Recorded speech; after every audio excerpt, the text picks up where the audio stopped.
Welcome to Livestream. Welcome to Livestream, everybody. Woo! I'm just trying to do something real quick before the live stream begins. I failed to do it before the live stream begins.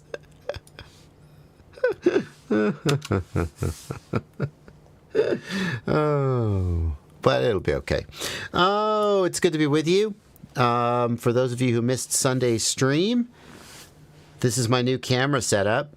I mentioned a little while back, like 2 months ago.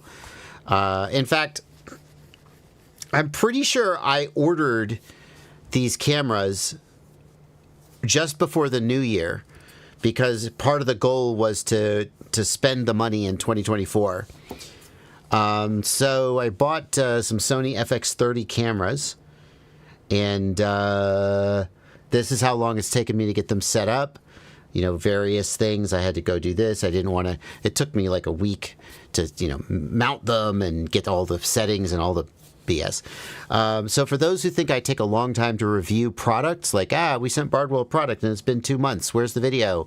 I splurged on basically a present for myself, buying fancy new cameras, and then took 4 months to set them up. So it's just, it's not just you. And here we go. This is it. We're pretty happy with the LUT. We're pretty happy with the lighting. We're pretty happy with the color. Me and Fabio did some work finalizing it today. Camera background seems a bit soft with a purplish tint. Yeah, no kidding. First of all, the camera background being soft is a feature. That's called bokeh. That's what I paid for, is the ability to have the background be soft. It could be softer. Yeah, I like that. That's not. I don't like that. It could be sharper. See, that's too sharp. I kind of like it. I like it it's at f2. I like it right at f2.0.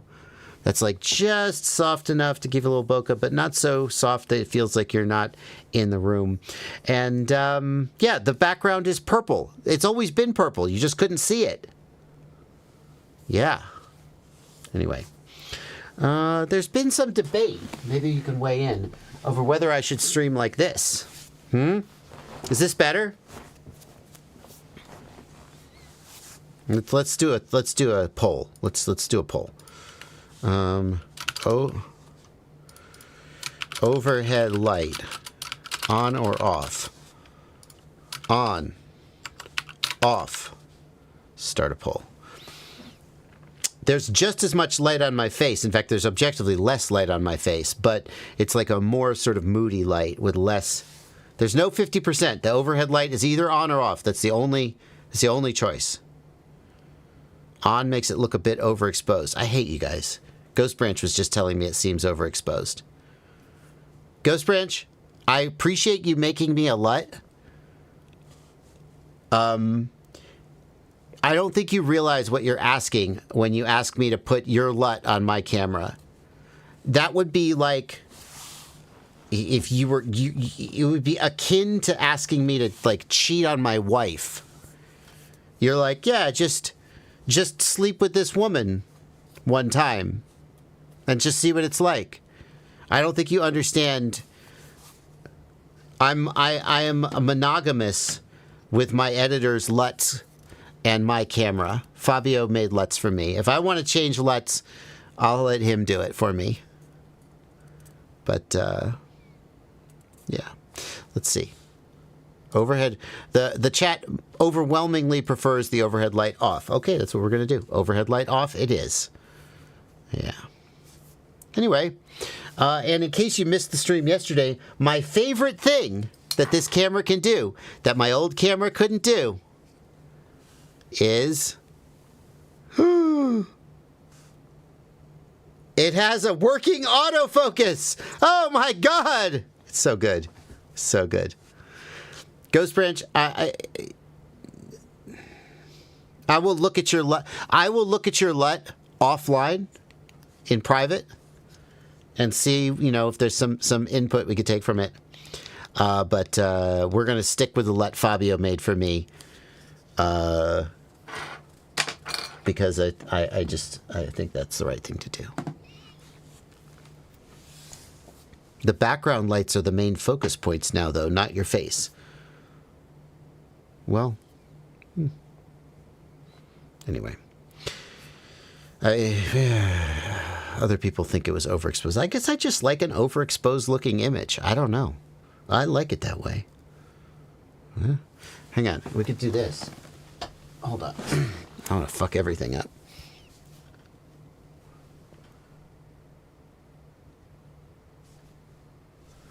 How about that? Is that better? Is that less overexposed? Yeah. Yeah, okay. All right, well. I don't know. Everybody thinks that looks good. All right, we're sticking with this.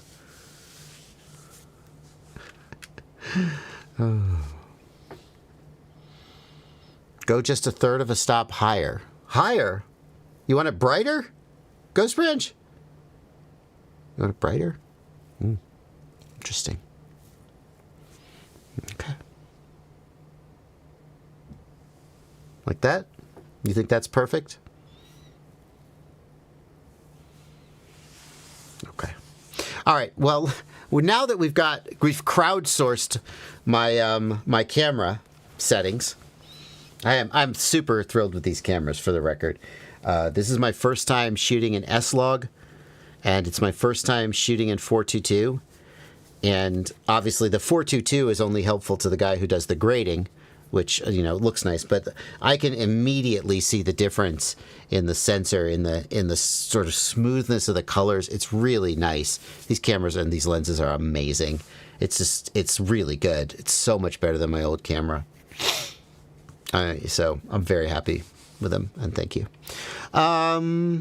Let's get on with the Q&A.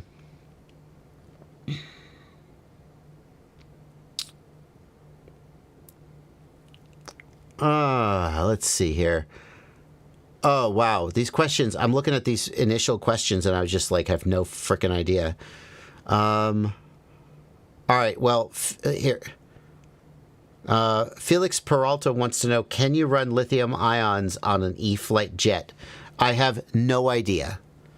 No idea. I don't know what an E-flite jet is. I don't know what the current demand of the motor is. I see you in the chat, like, asking, can you?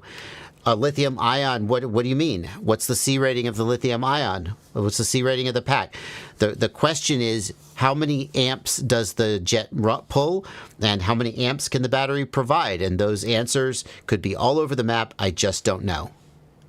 So that's it, Felix Peralta. You got your question answered, such as it is. And that's the question you have to figure out. How many amps does it pull, and how many amps can the battery provide? Superguy88T. By the way, thank you, Superguy, for being a patron and being in the Discord server. In the Betaflight Modes tab, when setting up Return to Home, do you program a switch to failsafe, or do you tie it to GPS Rescue, and why, or does it matter? Superguy, in the Betaflight Modes tab, the failsafe mode, its only purpose is for testing failsafe behavior. When you are not testing failsafe behavior, there is no legitimate reason to use the failsafe aux mode that I'm aware of. I can't think of one. So let's say you're set up GPS return to home, and you activate the return to home mode, the GPS rescue mode. That's the normal way you would activate return to home, and it works. And you wonder, what if I failsafe though? Will it work correctly? The way to test the actual failsafe behavior is to use the failsafe aux mode. Okay? So you could test the failsafe simply by turning your radio off, and now you'll failsafe. But then what if the wrong thing happens? The quad starts flying to the moon.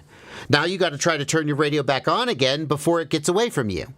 So the idea is that when you are testing failsafe behavior, you flip the switch, you activate the failsafe aux mode, and then if anything bad happens, you just flip the switch back. And now you're out of failsafe and you can fly the drone again. Okay? Other than that, you would never use the failsafe aux mode for normal operations.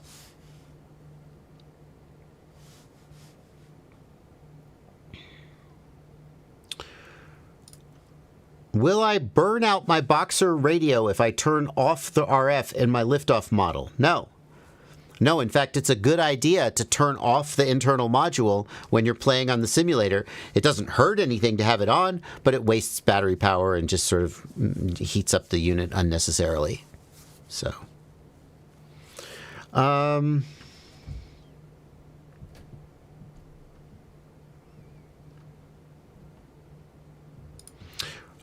Cause Gamer 1 says, one of my motors stopped working when I pushed it over 60%.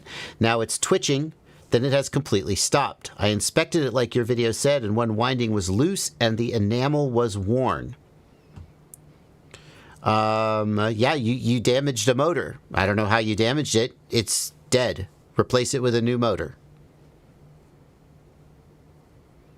That's, I mean, that's, I don't know if you were like hoping I would say, oh, interesting, you can keep using it. Nope. If there's visible damage to the enamel, the motor is probably dead and you just replace it.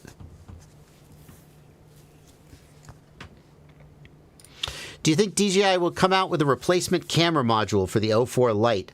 I broke my camera module and had to buy a whole new O4 Air unit, and I broke the camera module on the new one, RIP. That sucks. Surely they'll sell the O4 Lite camera as a spare part, right? Kind of surprised they're not already doing that. I think you're saying that they're not.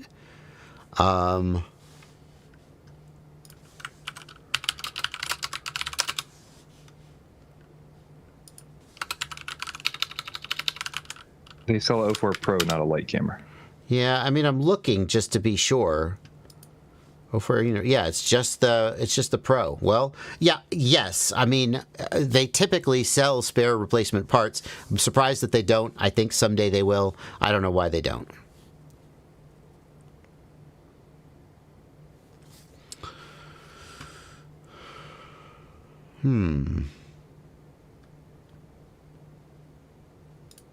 Are the Box Pro Plus goggles from HD0 the best $350 dollar goggles? Yeah, kinda. You could argue that. These goggles, they're $300 actually. Maybe they're $350 where you are. Oh, the Box Pro Plus. What's the Box Pro Plus? Actually, I'm not sure. I think it's just a backpack, but it might be something else too. It has the ELRS backpack built in. Wi-Fi video streaming and ELRS backpack. Oh, so it's also got the Wi-Fi module. That's cute. They're very, very good for the price. They're great. So the sort of elephant in the room is that they're box goggles, which some people just find intolerable and don't want to deal with. So if that's you, then they're just off the table. But as far as their performance and their specs, it's very, very good. HD0, analog, lots of features, great DVR. The performance of the analog system is said to be quite good, although is it as good as like a TBS Fusion or other sort of frame combining module, which is not a diversity, it's not frame combining. Hopefully that's something they're working on making it even better, but they've done some fancy things to try to make it as good as possible. For $350, it's very compelling. I mean, it's compelling as an analog-only goggle, although so the SkyZone 040, $340. I think if I was buying an analog-only goggle, I would be mighty tempted by the SkyZone Sky 040. I don't know. It's tough. Like, the form factor on the Sky 040 is better. The image is going to be better because it's got an OLED screen. It's got binocular vision instead of a box goggle. $339, yeah. The DVR on the Box Pro is way better.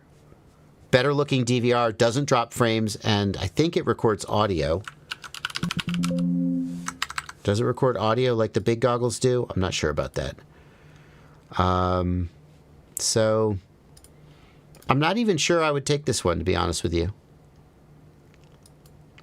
It's really good. And then, obviously, if you want HD0 support, boom, there you go.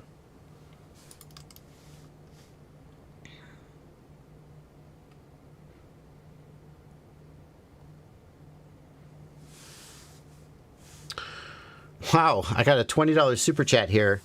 Got an $850 refund for shipping being more than 30 days on AliExpress and still got all of it. Dude, you, like, that... I don't know how I'd feel about myself after that. I guess, what are you going to do? I guess it's all within the rules, but yikes. Wouldn't have bought it all without your help. Well, thank you so much. And thank you for a $20 super chat. Yeah, there's been more and more examples of shipping being more than 30 days. I don't know how that policy is going to stay. I got a message from somebody today who said their order from Beta FPV took 45 days. And the majority of that was being stuck in U.S. Customs. And that situation, I think, is not going to get better. I think that situation is not going to get better. Delays are going to, because they have to check more packages now. It used to be any package that was under $800, they just sent it through. Now they got rid of the de minimis exemption, and now they have to check all the packages and charge the tariffs. So, cool. That's the taste of freedom is really sweet in my mouth, and I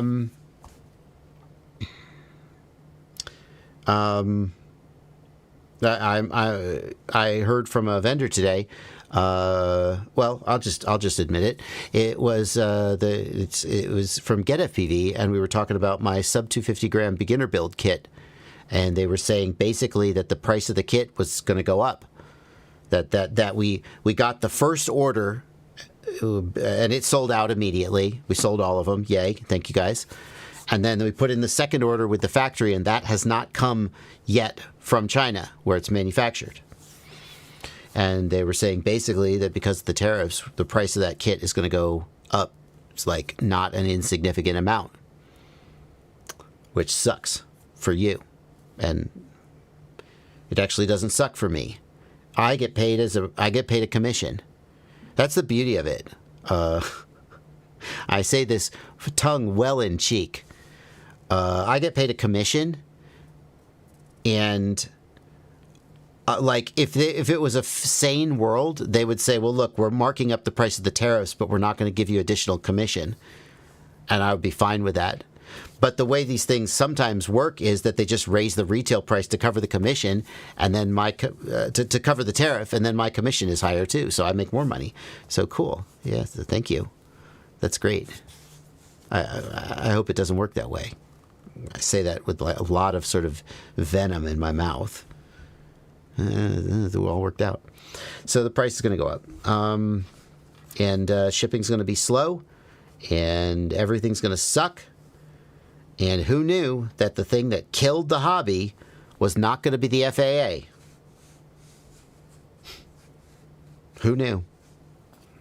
Oh, but don't worry. Don't worry, that manufacturing is coming back to the U.S. any day now. Soon it'll be 10-year-old Americans on the sweatshop assembly lines making drones for pennies a day, right? That's the manufacturing comes back to America. That's what it means, right? Anyway, looking forward to that.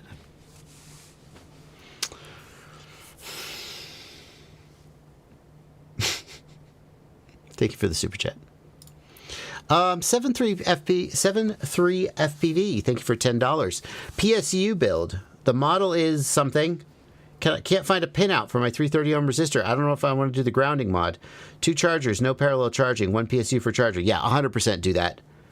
Don't parallel that. You don't need that. It's 750 watts. 750 watts is more than enough to power those chargers.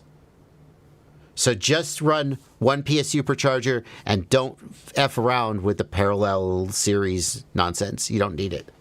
That's the smart thing to do. Totally agree. Like if you could find a reliable tutorial for how to series them, then okay. But if you can't, don't bother. Thank you, Levster FPV, for 10 euros. And thank you, Brandon B, for $5. Just want to say I've been watching your videos. I went the DJI route for ease of use. A Hexacopter 04 Pro with a 5-pound payload. That's a healthy payload. First drone, huh? 5-pound payload. Better watch out. The FBI is going to be calling you up.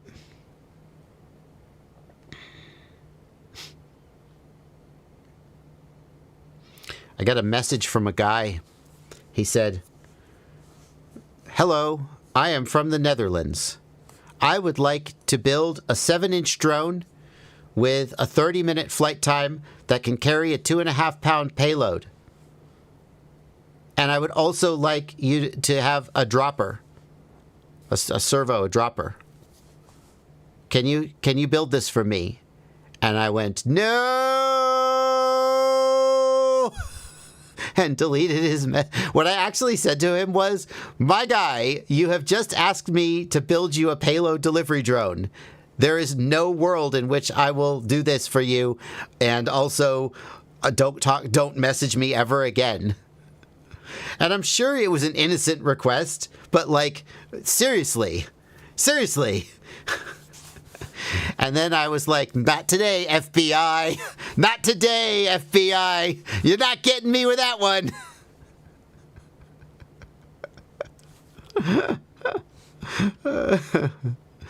7.3 FPV, what makes you think I can find the pinout? You're like, you can't find the pinout. What makes you think I can find the pinout? Fuck, I can't bring the fucking message up. What makes you think I can find the pinout, dude? I don't know, man. Like, you Googled it, right? I don't know. Okay, here we go. HSTNS-PL29. What percentage of your job is Googling? I just don't know, man.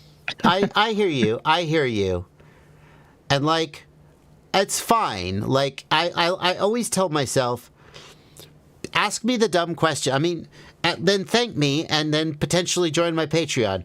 But fine. If I was like, anyone who can Google a question can screw off, I don't want to talk to you, I would lose 50% of my supporters. And then I'd have to get a real job. So it's fine. It's just like, sometimes like, okay, here we go. Here's a tutorial for that power. Okay. Efficiencies. Oh, Joshua Bardwell. Oh, cute.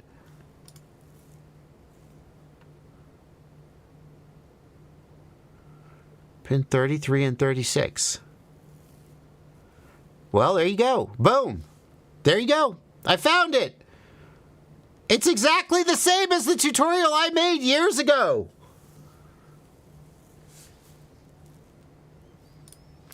Why did you... But why couldn't you find that? I don't understand. I'm missing something. Can you find the pinout? I can't find it. It took me like 20 seconds of Googling to find a forum thread with pictures of exactly where the resistor goes. Surely you found that. Right? I screwed up when I did mine. I screwed up. I think I lifted this one. I messed this up. I think I isolated this from ground. And, I'm not sure. No, not that one. It was one of these screws that I isolated that I wasn't supposed to isolate. So far, it hasn't caused a problem for me. This is a good tutorial. Anyway. There you go. Is that not the same thing? Is that not what you're asking for? He says he found that. But this is the exact power supply that you listed.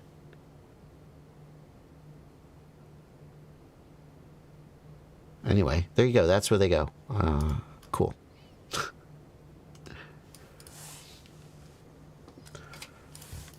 Here, I got an idea. Let's see what ChatGPT says. Try ChatGPT. What can I help with? I am trying to make a PSU out of... Oh, let me zoom this in. Hang on.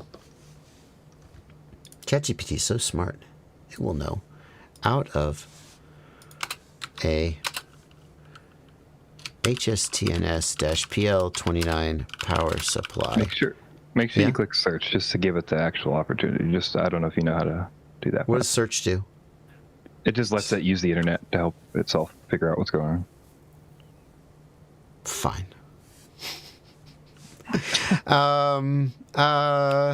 Which pins do I need to bridge with a 330 ohm resistor in order to make the PSU turn on? Search. Here we go. What? And then run it. Go ahead and run it. Then you run it. Like this? Yeah, you're like enabling search, basically. Oh, okay, sorry. I always use the app on my phone, so I'm not actually familiar with it. Okay. To modify to turn on bridge pins 33 and 36 with a 330 ohm resistor. Okay. Oh, here's a link. 21 ohm resistor between 36 place jumper. Yeah, okay. Oh, that's a pretty good response, honestly. That's a pretty damn good response. Wow. That's a sign. And it's got sources. Okay, ChatGPT. That's a pretty solid answer. Yeah, when you do search, like I've been using Gemini a bit. I use t3.chat, and Gemini's pretty good too. Like it'll let you get search answers. Yeah, okay. Pretty good when it has search. If it doesn't have search, it hallucinates. I mean, it still hallucinates stuff, but it seems less hallucinating when it is allowed to look. I mean, I like that. Oh, that's the exact. Hey, look, I'm as smart as ChatGPT. Okay, hang on. Okay. Hang on. Use Musk RC card. In that linked article, the Musk RC car forum thread, you see it references a guy named Joshua Bardwell.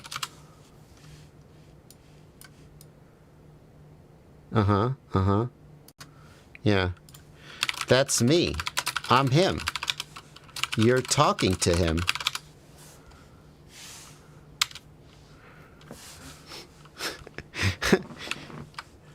So, are you impressed?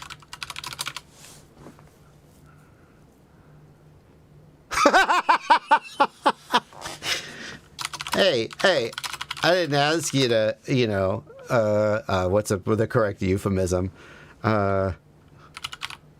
Okay.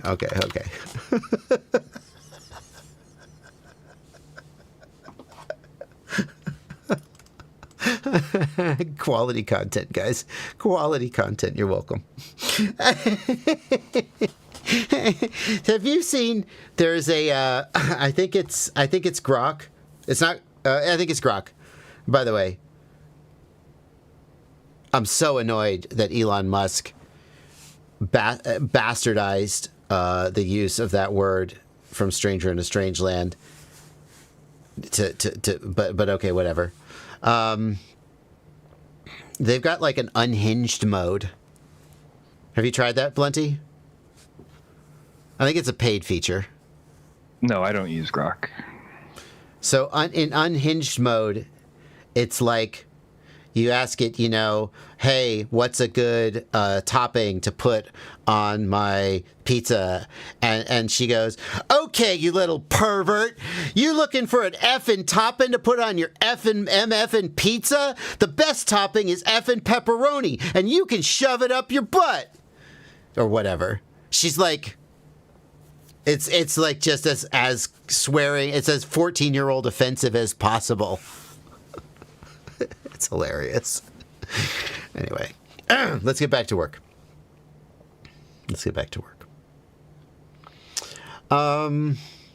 What type of antennas do you recommend on the HT0 Box Pro to place the stock antennas for long range? For long range, I would get patch directional antennas. You ask about the Matchstick, which is an Omni antenna. True RC Singularity, Omni antenna. You said long range. You want a high gain antenna, like 9 to 13 dB a gain. True RC X Air is where I would go.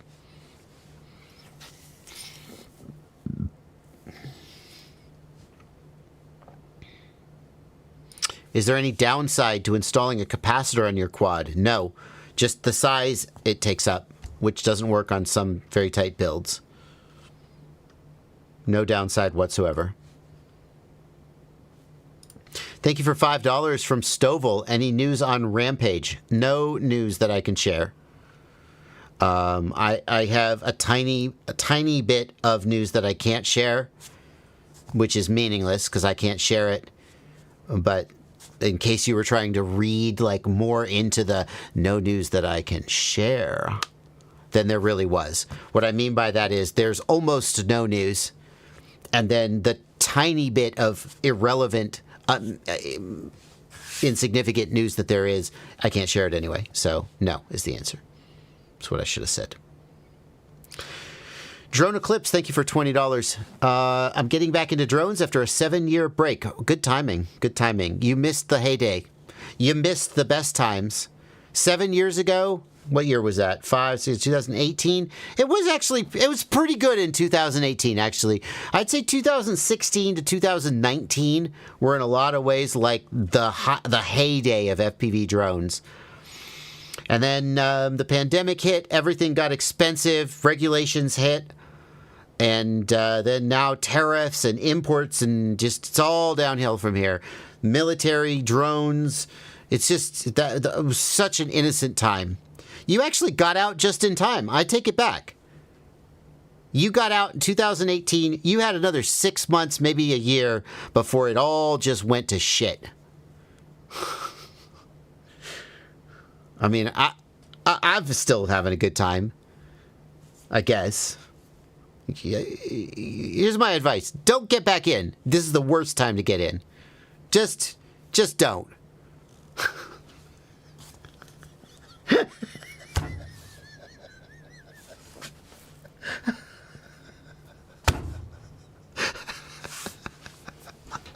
I can't even tell if I'm joking or if I actually mean it. Okay, I'll stop. That's not good. That's not the right attitude to have. I apologize. Just a little jaded tonight, I guess. Getting back in after a 7-year break. So much has changed. Been building new drones with the 04. The 04 is pretty nice. Everything has changed since the analog days. You're damn right about that. A lot has changed. Yeah. Sometimes I just want to wallow in my, misery. I'll get over it. I'll be better tomorrow. I have a $200 order on Get FPV that I made a month ago. I'm still waiting on one item. Will it be charged the tariffs when the package arrives? I already paid for it. Mr. Lorenzo, first of all, when you place an order at Get FPV, there is a great big red blinking flashing, okay, not literally, there's a warning that you have a back ordered item and the entire order will be held until that item comes in. And you're like, oh, okay, well, how long could it take? It could take a long time. You should just remove that item from your shopping cart and let them ship it to you, and then order that back ordered item separately if you want to. Right? But at least you'll get the order. But you didn't do that. What I would suggest you do is call Get FPV support. Call. Do they have a phone number? Email Get FPV support and ask them, hey, can you take this back ordered item out of my order and just send me the remaining items? And at least then you'll have your shit. Will you be charged tariffs on that item? Unknown. Like, you already paid for it, and so you would think, well, I paid for it, it's mine. But if GetFPV has to pay a 30% tariff, I don't know what the actual number is going to be. It's going to be substantial. And here's the thing I'm sure of. It's going to completely obliterate the profit margin on that product. I don't know what GetFPV's actual profit margin is, but a typical profit margin for a retail store in the FPV space might be 25% on some items. On many items, it's less. On some items, like DJI famously has very low profit margins.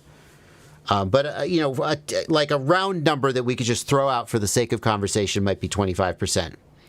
Well, if they pay a 35%, 30%, whatever tariff, like that's their entire profit margin on that item. Never mind, like even if they were to pay a 20% or a 10% tariff, it's still unsustainable as a business model. Like they need that money to pay their employees, to pay their rent, to pay the electricity. That profit is not just so they can roll around in a giant pile of money like Scrooge McDuck. But so if I don't see any world where they go, I guess we just gotta eat it. And they send you this product. What I would do as a retailer is I would message you and say, I'm very sorry, I have to cancel your order and refund your money. And because this product, the price of this product has gone up.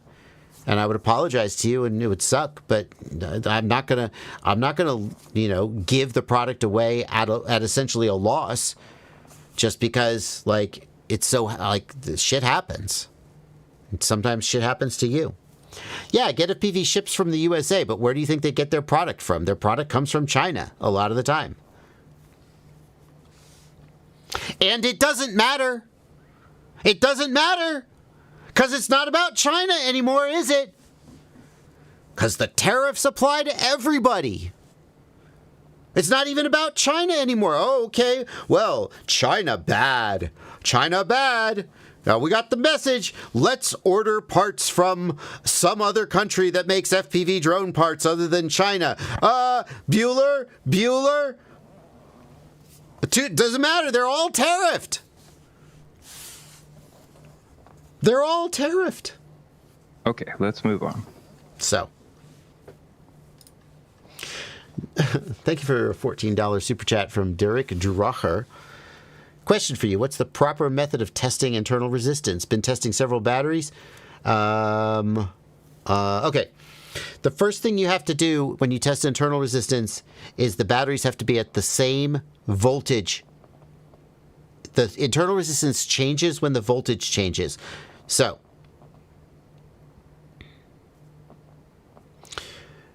what I would do is I would fully charge the batteries so they're at 4.2 volts. But some people do test them at 3.8 volts, but they have to be at a consistent voltage or the numbers you're seeing don't mean anything. Okay? So that's the first thing. Yeah. Other than that, same state of charge, same charged voltage, and then temperature is the other thing. So if one is, the warmer they are, the lower their internal resistance. Those are good methods for testing internal resistance. And then your other question is 10 a good number? I don't know. It depends on the size of the pack. Larger packs have lower internal resistance. So without knowing the milliamp hours and the C rating of the pack, we don't know whether the internal resistance is a good or a bad number. But what you can do is you test the batteries and then you write down 1500 milliamp hour battery, internal resistance, 8, 8, 9, 10, 8, 11, whatever. You write it down. And you just make a database or a spreadsheet with internal resistance for batteries of different sizes. And then you can have information about what a good and a bad internal resistance is.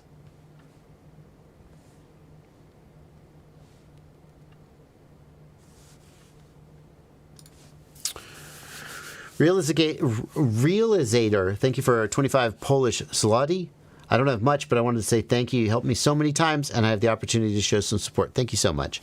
I appreciate the donation. If you don't have much, then I hope if you sincerely don't have much, don't put yourself in hardship to donate to me. Obviously, I appreciate the donation, but I would hate it if somebody, actually put themselves in a position of hardship. Then again, Then again, and this is not directed at you, Realizator, sometimes I get an email from a dude who's like, hey, Bardwell, thanks for helping me out, man. I just bought a new set of FPV goggles and a new FPV drone, and your recommendations made all the difference. I wouldn't be here without your tutorials. Any day now, I'm going to join your Patreon. I just can't afford it today.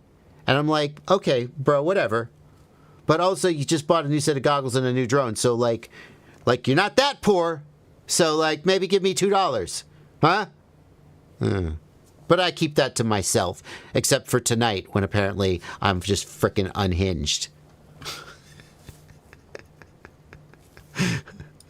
Gerode Eclipse, thank you for a $10 super chat. I'm building a 3-inch 04 Lite and a G3. If you lose 3 dB going linear to polarized, can you get more range by changing the 04 to polarized, circular polarized? Maybe, yeah. Yep, I would think so. Is it worth it? How much range is 3 dB? 3 dB is 1.4 times the range. 6 dB is 2 times the range. That's the short version. So theoretically, you get 40% more range. The reality is that circular polarized antennas are not actually, they're often not that strongly circularly polarized. They're kind of made badly, and they don't have as much polarization as you would hope. They're kind of partially, mostly linear. So you may not see that much improvement, but it's worth a try. I do think it's worth a try. Justin Waller, thank you for a $20 super chat. My Little Zenki, thank you for a $20 super chat. I got into FPV drones a month ago. Your videos have been invaluable. Started with Tiny Whoops and a JB Edition Sub 250 kit coming on Wednesday. Awesome. I'm really happy to hear that. What's a good built or pre-built lap timer?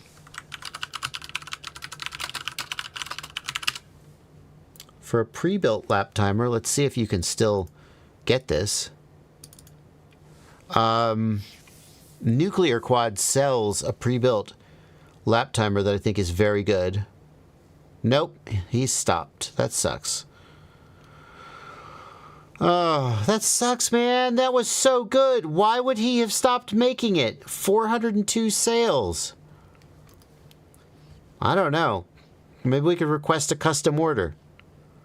Why did Nuclear Hazard stop? He does runs, says Cowboy at the camera. Okay, so the Nuclear Hazard is a really good lap timer. It's reasonably priced and good quality.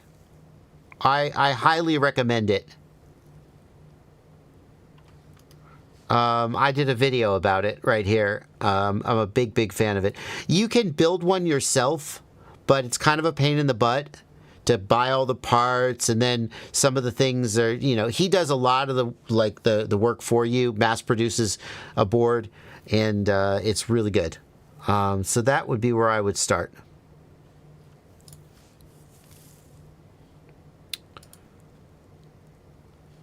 Yeah. Nuclear core kit. See, you could build it yourself, but buying it off of his Etsy store, you get a lot more sort of polished situation. Anyway, that's what I recommend.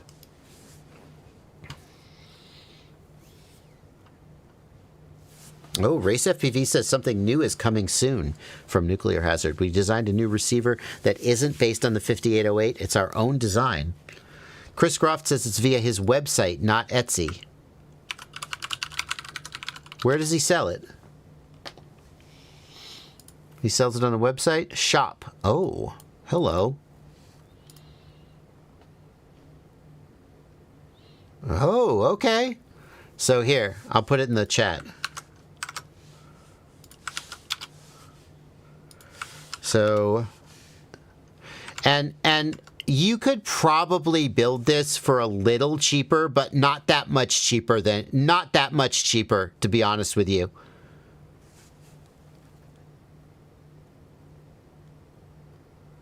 What is the fission kit? What is this? Is this like a 2-channel? 8 RXs. What's the fission? Must buy separately. I don't want to buy separately. You do it for me.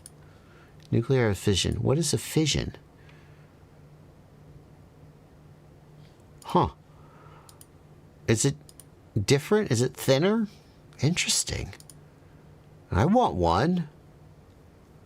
I don't even need one. I have a full nuclear hazard, but this is like newer and thinner. And I want it. It's a really good timer. It's a little overkill if you just like are one dude running practice laps, although it still can do that. But it's a really good timer.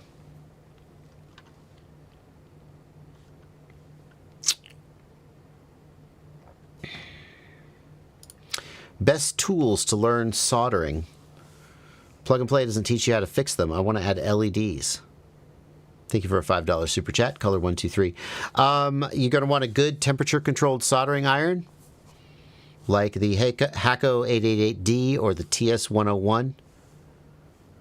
And then a solder practice board. What I would recommend is the best tool to learn soldering is my soldering tutorial. Most FPV pilots need to watch this soldering tutorial. When you first get into FPV. All right, Bardwell, take her easy. And for those who are wondering why there's a purple wash on the back of my wall, that's why. Look at this. Does that look good? That look kind of bluish color? No, that doesn't look good. Looks like I'm in an aquarium. Meanwhile, oh yeah, it looks like I'm in a disco aquarium. Look how good that looks. Look at the color. Look at purple, kind of brown and orange and blue. And then, look at that. Oh, ew. Yeah, see? That's why there's purple on my back wall. Oh, hey. Is the focus off? You know, Oh, no, I'm just moving. I'm just moving. Huh. Anyway.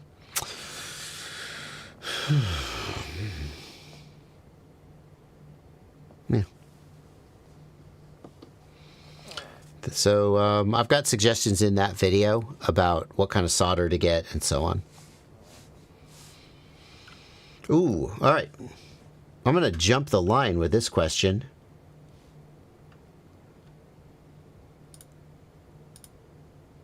Hang on.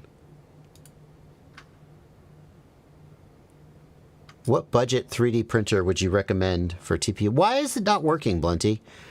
Why when I click on Amon Thomas, it turns green, but it doesn't update? Have I effed something up on my end? Thank you. Well, why is that not working? You're just clicking, right? Not control clicking.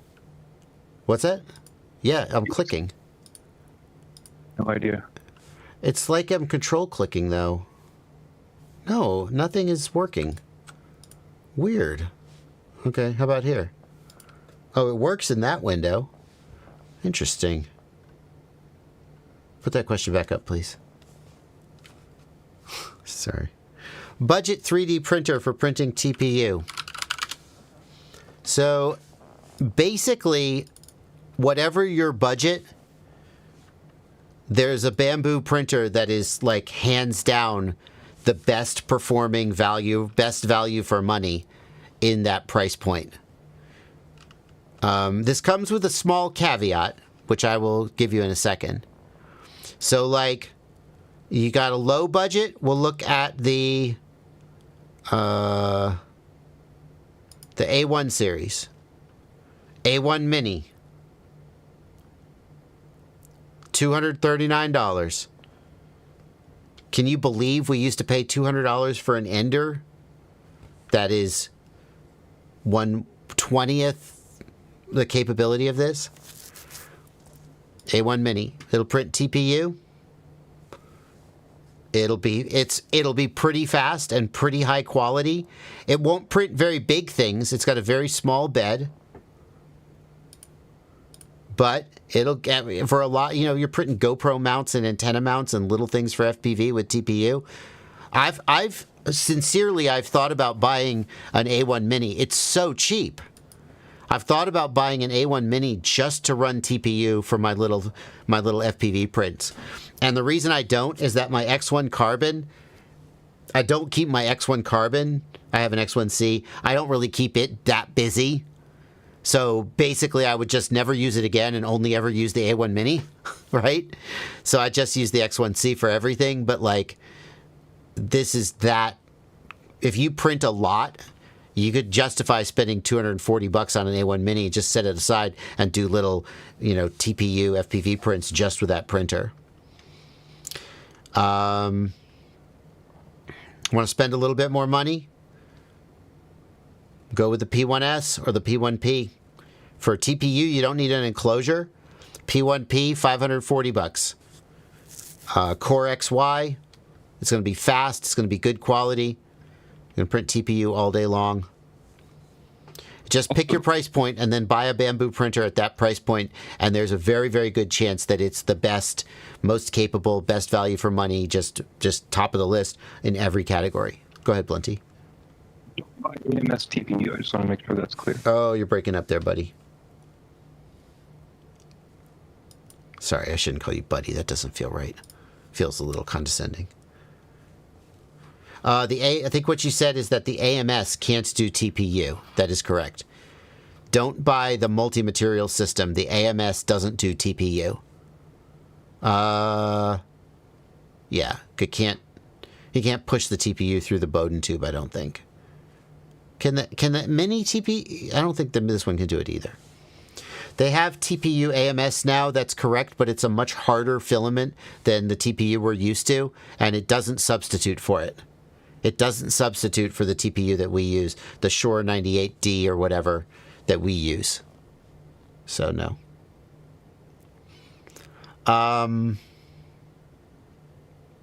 So, the caveat with Bamboo printers is that Bamboo has started doing some little walled garden shenanigans. It used to be that you could use third-party slicers. Like I use Orca Slicer. So I use Orca Slicer. And Orca Slicer, because the Bamboo Slicer is based on Prusa Slicer. Prusa Slicer is open source. So Bamboo Slicer is open source. So then people took Bamboo Slicer and they made their own versions of Bamboo Slicer. And this is Orca Slicer.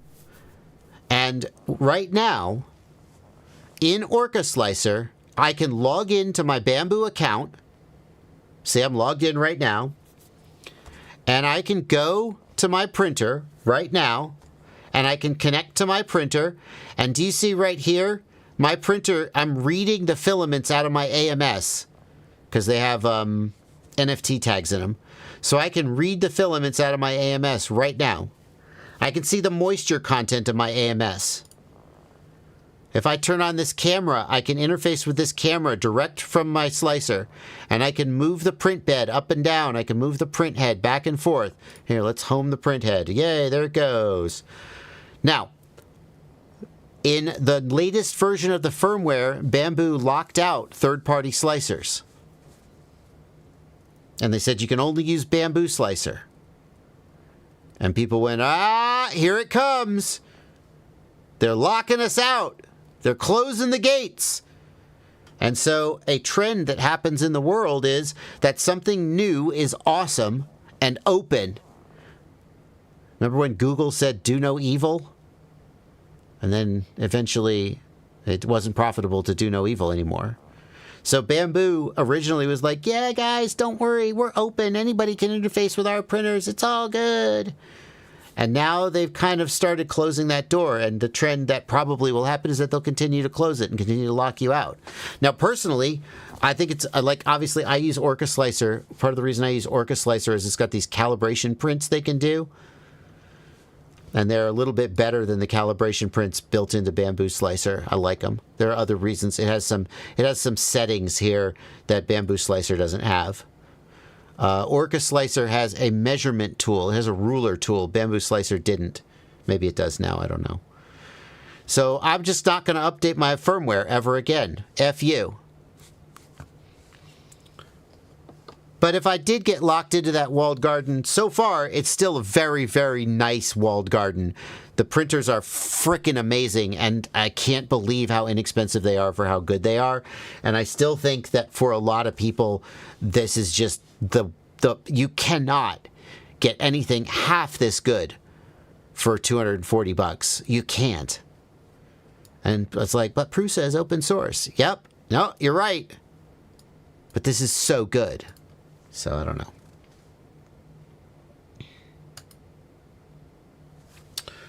All right. Let's see here. Where does the TX cord go? I don't have enough content. I don't have enough context. It goes to the RX pad. I don't know what that means. Which charger should I buy for 6S? I mean, a simple answer deserves a simple response. The Hoda D6 Pro. That's my favorite charger. I have 4 of them. Actually, 3 of them. One of them burned out after years of use. I don't know why. The Hoda D6 Pro is a great charger. If you want a little bit more power, get the S6. And there are other chargers out there that can do things this charger can't, and there are other chargers that beat it on some specs. But if you just want a simple, what charger should I get for 6S batteries? It's one of these two. I'll just leave it at that. I think it's a great charger.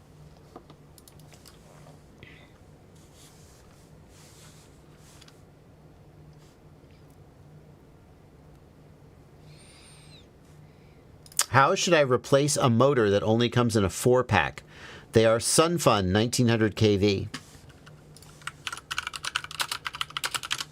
Well, one thing you could do is buy the 4-pack and now you've got 3 spares. You could. Realistically, these are probably crappy motors. So I would what you need to do is get a different 2306 1900 kV motor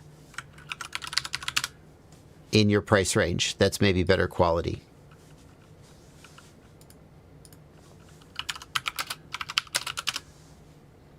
What can we find? Flash Hobby is trash. Don't buy it. Oh, perfect. Emax Eco 2. That's the one. It's a little more expensive. That's a great motor for $19. It's not as. It was a great motor when it was $14. $19. It's maybe not as great as it was. Oh, well, apparently that's just what cheap motors go for now. Damn, sucks. I get the Emax Eco 2 2306 1900 kV. Or buy a 4-pack and you have spares.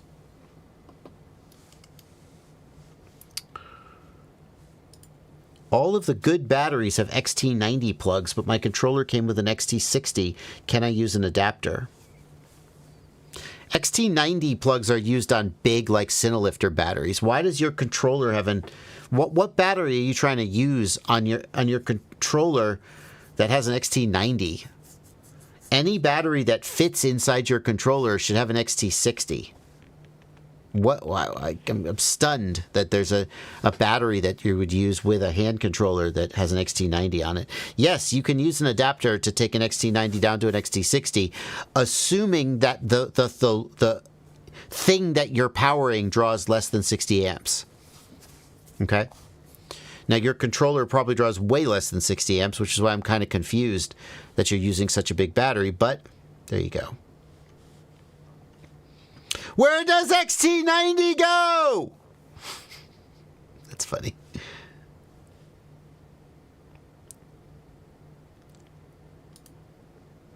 Scott Stevens says my Meteor 65 lost its ESC.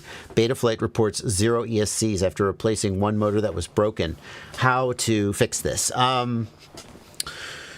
Scott, I'm going to say something that doesn't jibe with your lived experience, and I want you to know that I say it acknowledging that your lived experience isn't consistent with this. There's no way that replacing a motor could cause the ESCs to disappear like that. Something doesn't add up in your story. And I don't know what it is. I believe that you're accurately conveying to me the situation as you understand it. At the same time, I think we're missing a key piece of information that will explain it. Replacing the motor, you could not have any motors at all and still be able to read the ESCs, right?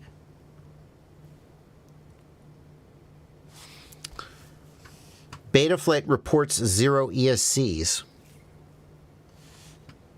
Maybe what you mean is this. The other thing is that that's an all-in-one flight controller, so it's not even like you messed up the wiring. There's no wiring. When I go to the motors tab, do you see how I have 1, 2, 3, 4 motors? Okay. There are various things I can do to screw that up.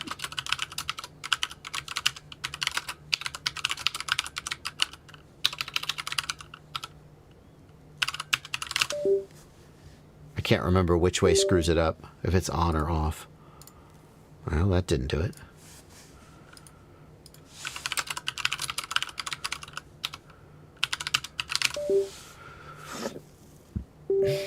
If you have screwed up your configuration in some... Dang, that didn't do it either. All right, fine. Let's really screw it up. Is this the... I was going to say, isn't this that's what I was going to point out. Motor protocol is the thing I was thinking. But if he didn't reflash it, I mean, we probably didn't get the whole story. Obviously, we did. But, yeah. You know, but that's one of the main reasons I've seen it happen is if you get 0 motors instead of 4, is that you flash the wrong motor protocol. Yep. Well, that's what I'm hoping I'm hoping he sees this error and he recognizes it. Because when he says Betaflight reports 0 ESCs, does that mean that, like, he, like, just gets 100% errors, but the motors are still there? I bet it's not. Unfortunately, we have to sit here and watch this flash. It won't take that long.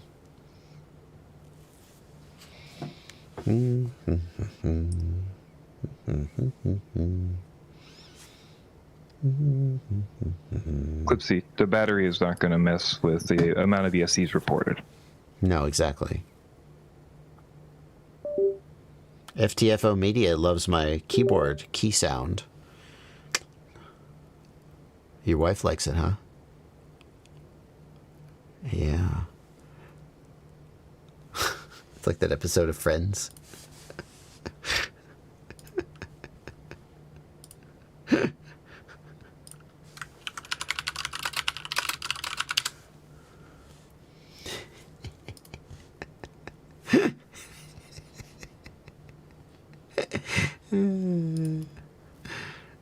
Where he overhears Rachel saying she thought his hands were sexy. And he's like, Okay. Connect. And we go to the motors tab. What the F, Blunty? How do I have motors? I'm sorry. How do I have 4 motors? I set it to... What should I set it to break it? I can't get it to break, Blunty. I can't remember which thing you have to flash. Oh, man. I want this error message. It's brushed. It's brushed. All of them work except brushed. That's it. It's got to be it. I have to know. Oh, shut up.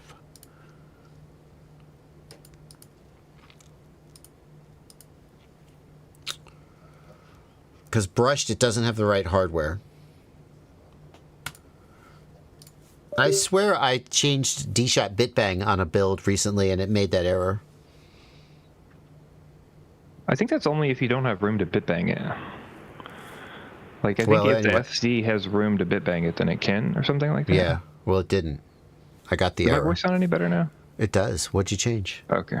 I just reset the stupid NVIDIA broadcast. AI garbage. That's why I don't use that. I need I have a fan and an AC and that. Oh, yeah. Because you live in Alabama. Yeah. It's hot down there yet? I got fairly warm yesterday. Today was only 63, though. Same here. We were in the low 60s. Damn. I feel like it just morally speaking, you should always be sweatier than me. because you live in Alabama and I live in Tennessee.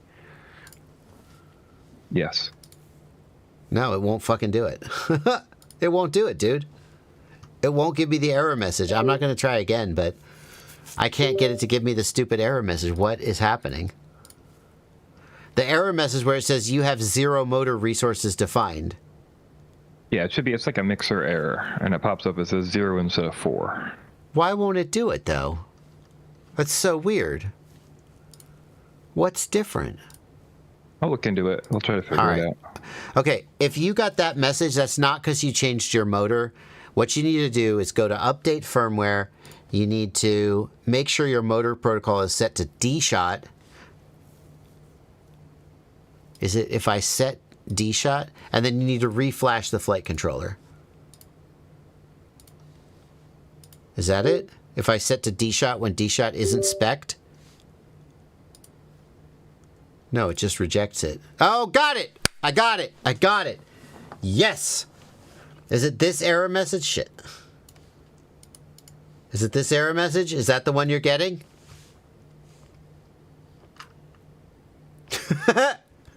Eamon Thomas asks, do you agree that Madstech is the gamer's nexus of FPV? I do. That's deep. That's insightful. He does all this super deep technical information, and then occasionally he just throws a grenade and starts a fucking giant flame war. That is exactly. That's dead on.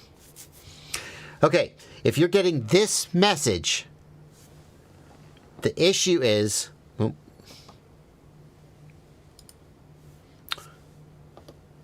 that you have the wrong motor protocol flashed. You reflashed your flight controller and you didn't tell me that you did. You said, all I did was replace a motor. But that's not true. You reflashed your flight controller, didn't you? Didn't you? Answer me. Tell me the truth. You can't handle the truth. What you have to do is... Oh my God. Auto detect SOB? What the frick? Oh, great. Now we can't do anything. I broke it.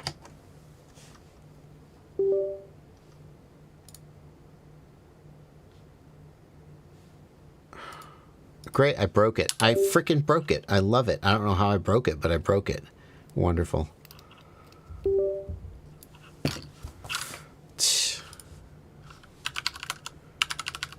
SpeedyB F405V. Is it F405 V4 or V3? It's V3. You need to make sure your motor protocol is set to D-Shot, and then you reflash it. Okay? That's why you're getting 0 motor resources. Glad that didn't take any longer than necessary.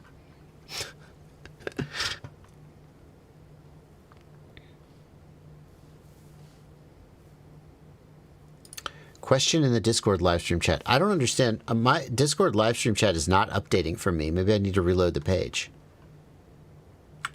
Let me reload the page. I'm not seeing any updates. I was just thinking, why am I not getting any updates from Discord? If you scroll up, he posted it earlier. That's probably... Oh, okay. No, there haven't been any. Okay, fine. Thank you, Justin Waller, for a $5 super chat.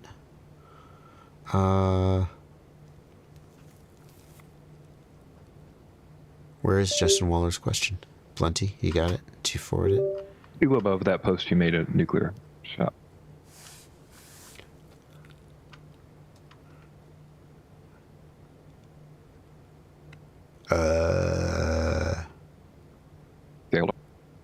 I'm looking.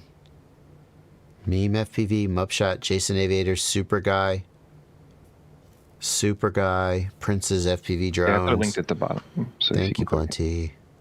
What ND filter do you recommend for the GoPro Hero 11? Easy. No, that's Jason Aviator. Where's it? Oh, dang it. Well, fine. Jason Aviator's question. Camera butter is the answer. They're the best ND filters for sure. They're great. Camera butter. That's the ND filter for GoPro. Here's the question. Oh, got it. Justin Waller says, how do I wire together this PDB with this ESC? PWM goes to the motor pad. Does TX or RX on these go to the T-pad on the PDB? Yes.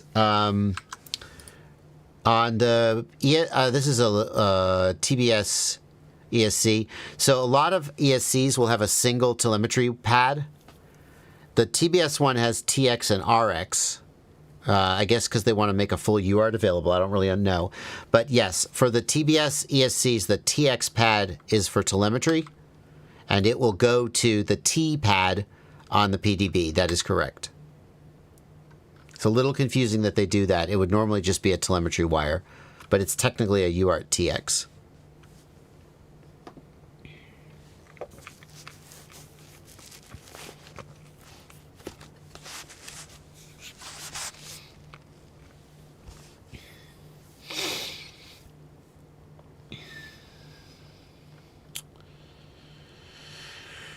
Oh, let's see.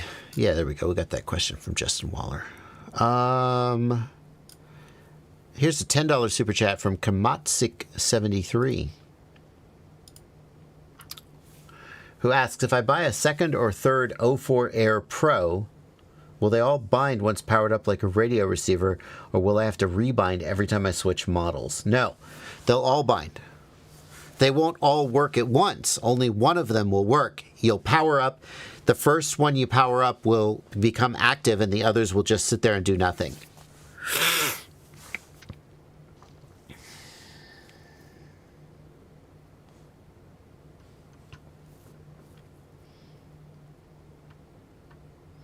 Oh my gosh. Is that so?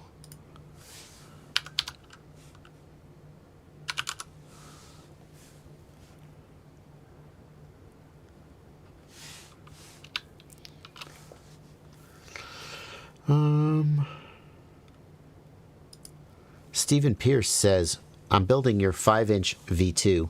When wiring the flight test Easy ID, you went to the XT60 leads. Can I connect to the back end of the flight controller 5 volt and ground? Yeah, absolutely. I don't remember why I decided to do it off VBAT. The Easy ID is rated up to 8S voltage, so I don't think it really matters. But yeah, if you want to use 5 volt, use 5 volt. I think it was just convenient for me to wire it that way, and so I did.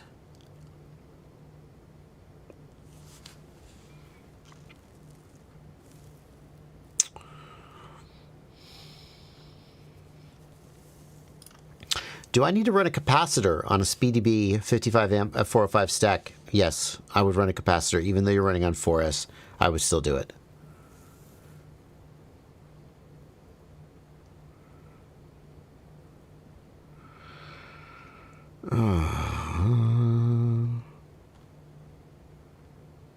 What's the actual real way to test internal resistance? There's no defined standard without argument or disagreements. Like internal resistance, there's absolutely a way to test internal resistance. Whether a device is accurately measuring internal resistance is another story. So first of all, there's two ways to measure internal resistance, and one is with an AC signal and one's with a DC signal. The DC one is more common and is cheaper and easier to use, to do. And basically the way it works is you draw a current from the battery and you measure the voltage drop when you draw the current, and then you can calculate the internal resistance. The problem is that you have to measure the current flow very precisely to measure the voltage drop, and accurately calibrating current sensors is difficult to do. It's not difficult, but doing it in a mass production situation is time consuming, and a lot of times the cheap tools that we use to measure internal resistance aren't well calibrated, and that's why they'll give super different answers. If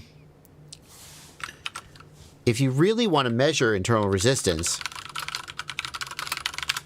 I highly recommend checking out an AC internal resistance meter, and these are not cheap, but they have some advantages compared to a DC internal resistance, which is what your charger is doing when it measures internal resistance. An AC internal resistance meter, I don't know if this is a good one. This is just one that I found on the internet. You're ideally going to want to look for one that's like, what can do 18650 cells. They'll sometimes come with a cradle for 18650 cells.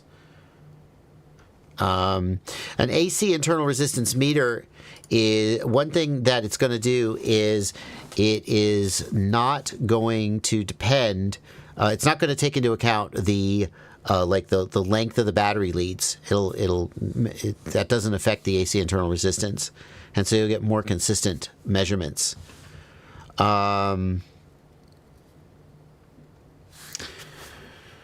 Is it independent of the battery voltage? I want to say that AC internal resistance is independent of the battery voltage, so they don't all have to be at the same state of charge. I'm not 100% sure that's accurate. I think that might be wrong. There are other advantages to AC internal resistance that are, I actually have forgotten them.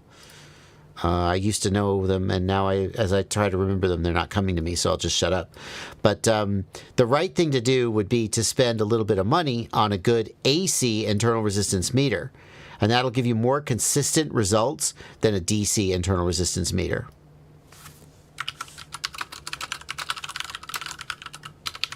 It removes some sources of error, is the short version.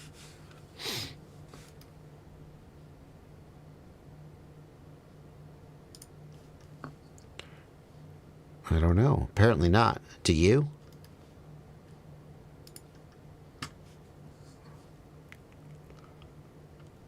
Internal resistance.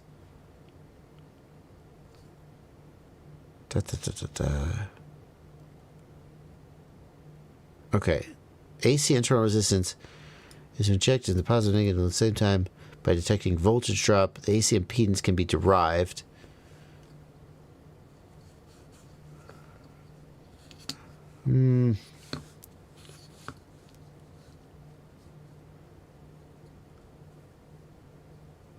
Yeah, it's not really helpful. I want the pros and cons. Well, anyway, all right, leave it there.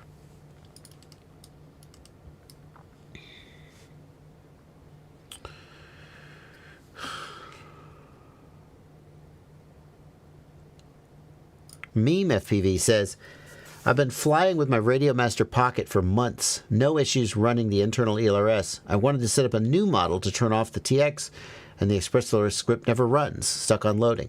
Well, you set up a new model, right? And you have internal module turned off?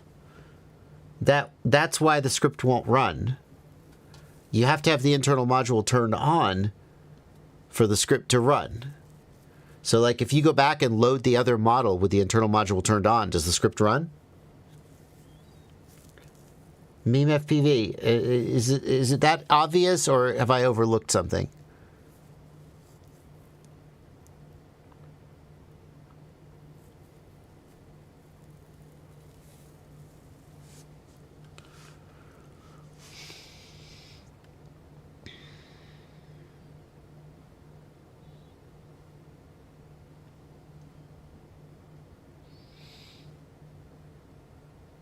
What do you think of the new OpenIPC VRXs from RunCam and the VRX? Review coming soon. Yes, I have the RunCam VRX, and I am going to review it soon. Soon, for some value of soon. Is there a camera mounting solution for the DJI O4 Pro for your QAV2 frame, QAVS frame? Yeah, there is not currently. One is coming. The prototypes, there's a 3D printed version you shouldn't use, because as soon as you crash, it'll just explode. So don't do that. The metal version has been sent to the factory for production and is being produced. I can't tell you a time frame when it will be available for sale, but it is in production right now. I can say that.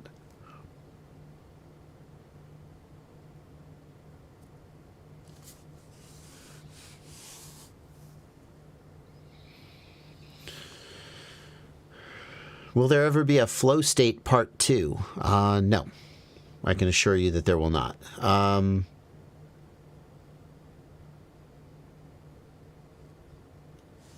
Yeah, that was a great thing. I'm very, very happy to have done it. It was very expensive, and I think I will not do it again. If I did do something like that again, I might do it a little bit more guerrilla style. I don't know. But I don't think I would do another film.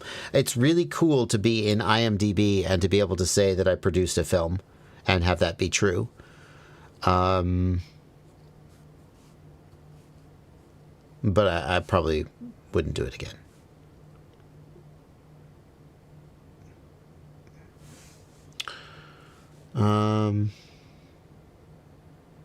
What can I do? I'm getting bad reception with my goggles N3 and O4. The only thing I would say is make sure you have done the ham unlock. Make sure you have done the ham unlock. Because if you haven't done the ham unlock, you're locked at a low power.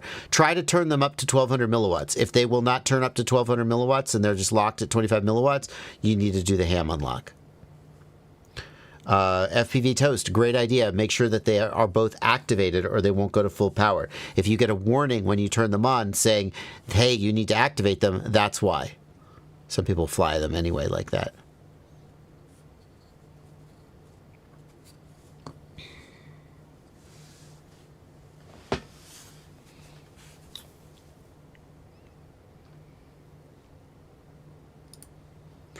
Reckless Airsoft. If you have a question about shipping of your HD0 goggles, the best thing to do is to reach out to HD0 support and ask them. There's no way for me to know what the current status of their shipping is. I do know that they have a California warehouse. So assuming that the product was in stock in California, it should ship pretty promptly. I can say that. But who knows?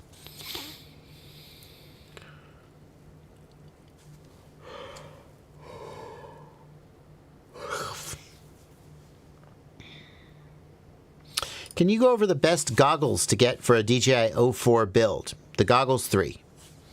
Like for an O4 build, the goggle to get is either the G3 or the N3.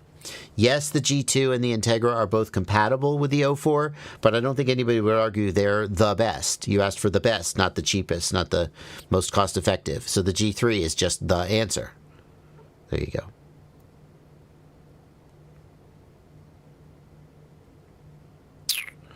Reckless Airsoft, yeah, I can say in general HD0 ships promptly, and if you order from a product that's in stock in the USA warehouse, it will come in a reasonable amount of time.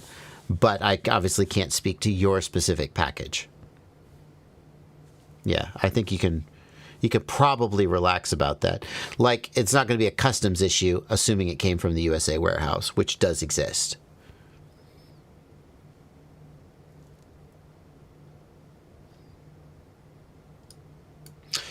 Clipsy says, I swapped a flight controller on the 250. I lost my MCU 6000 and my PID dropped to, where did it go?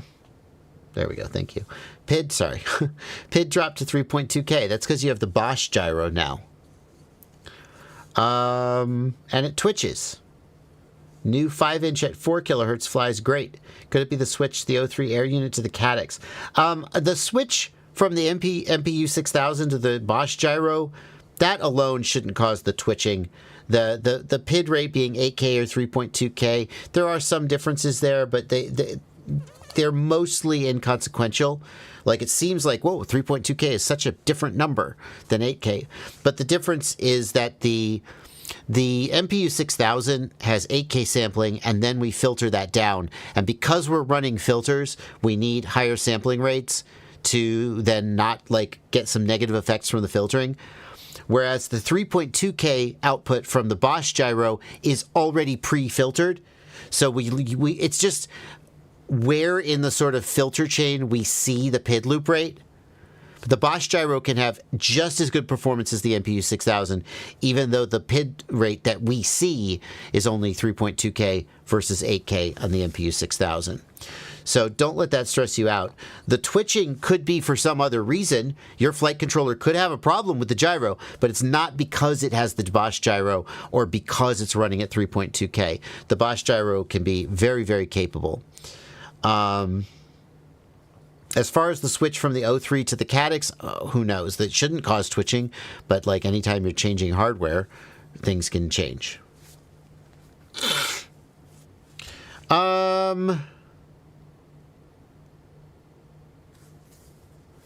Drone Sharkati asks, Blunty, this is a question that you can weigh in on. Is joining the FPV Freedom Coalition still relevant or worth it? I watched one of their live streams and it was just 4 guys reading drone news. You want to take that? Sure. I mean, the live stream doesn't have anything to do with the FPV Freedom Coalition other than it's just the people in it giving some news for people. Yeah. You know, were you one of those 4 guys? Not on the last one, but I am often on the show.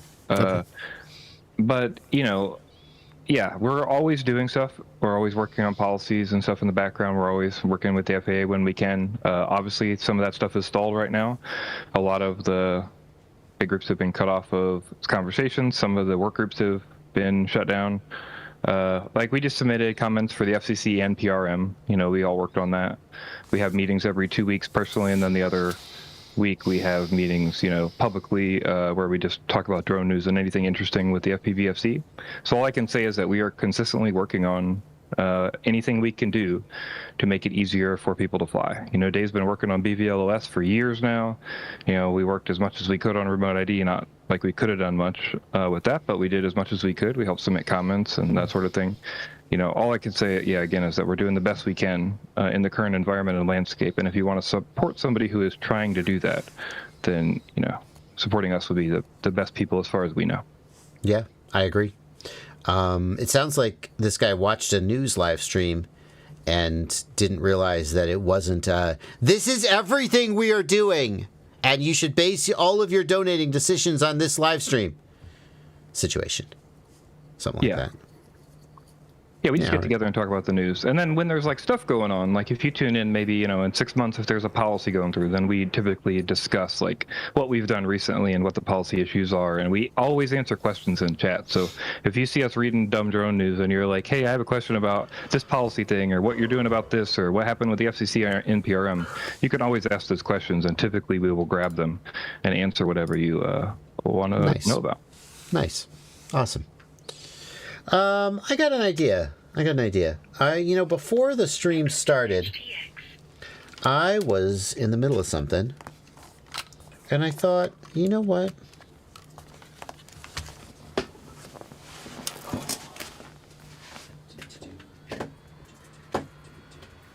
Did it change the focus? Did it focus on me? That's cool. And then it's focused back here, isn't it? I bet it is. No. Yeah, there you go. My old camera was always locked focus.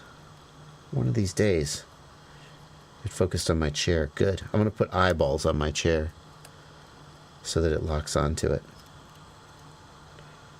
So, right here, I have... Oh yeah, plug it in upside down, why don't you? That's a great idea. Force it. If the plug won't go, force it. There we go.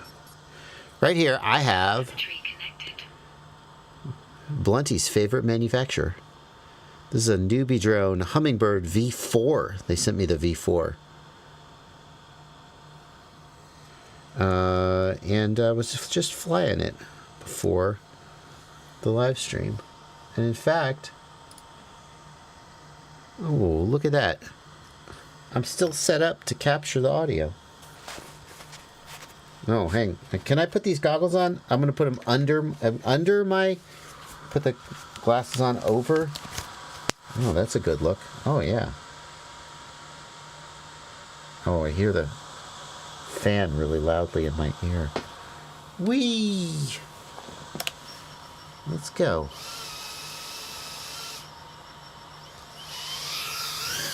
That's what I got set up out here. Oh. Now, before I started the live stream, I was flying pretty good. You know, for me, I was flying pretty good. Had a little racetrack going. Now that I'm actually on the stream, I will suck, right? That's how it goes, doesn't it? And I will immediately crash. The question is, can you answer questions while you fly? Is that? Oh, definitely. You got to read them to me. You got to read them to me, though. Okay. Any decent FPV action cams that aren't GoPro but are light? Says Clipsy. RunCam Thumb, Insta360 Go. Those are good choices. Yeah. Okay. Those come to mind. Jose Navarro says, I'm about to buy the 04. Is it worth waiting for 05? Or will it only be available with a bundle? Jose, what do you know about the release of the 05 that we don't know? When's it coming, buddy? Like yeah, in context, 04 is pretty new. The 04 literally came out, like, months ago? Like, there's no world in which the 05 is in any way imminent. And that's not because, like, we know something. It's just because that, that's how long it takes to make a new product. Somebody asked me, should I buy the G3 or should I wait for the next goggle? I'm like, it hasn't been that long since it came out, my guy. All right, give me another one. I'm trying to remember this race course that I had going. It's just 3 gates, so I'm doing good though. Why?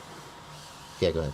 Gerald Escort Pranata says, can you help me? Why my jumper T-Light V2 is not turning on? Jumper T-Light V2 not turning on. That's a pretty open-ended question.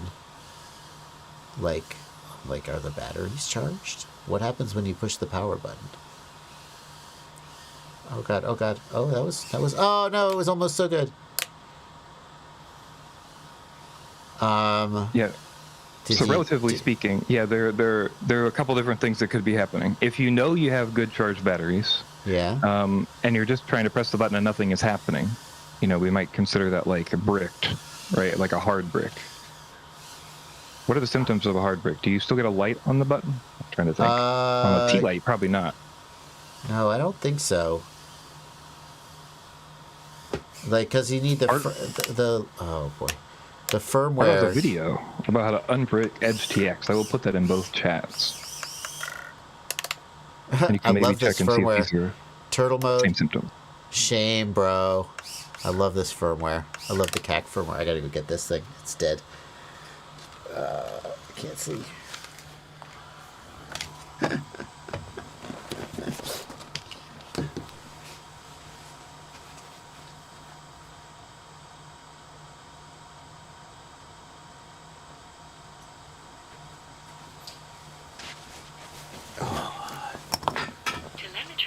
Like, overall, I think it flies pretty good.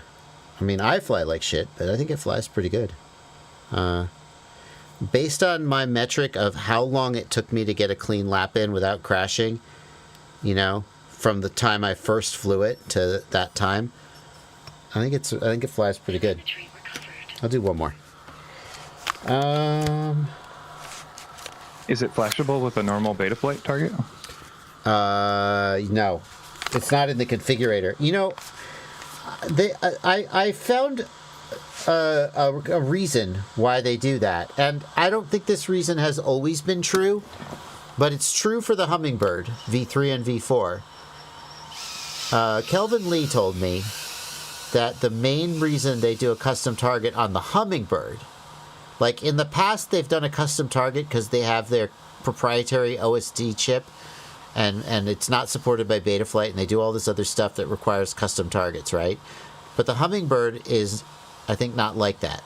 They said the reason that they do the custom target, I don't know, maybe it is that they can make all the Betaflight defaults match their configuration, so that if the user messes up the config, they just go to the Betaflight configurator and click Reset to Defaults, and instead of resetting to the Betaflight defaults and wiping their configuration, it correctly resets to their newbie drone defaults, and it goes back to working.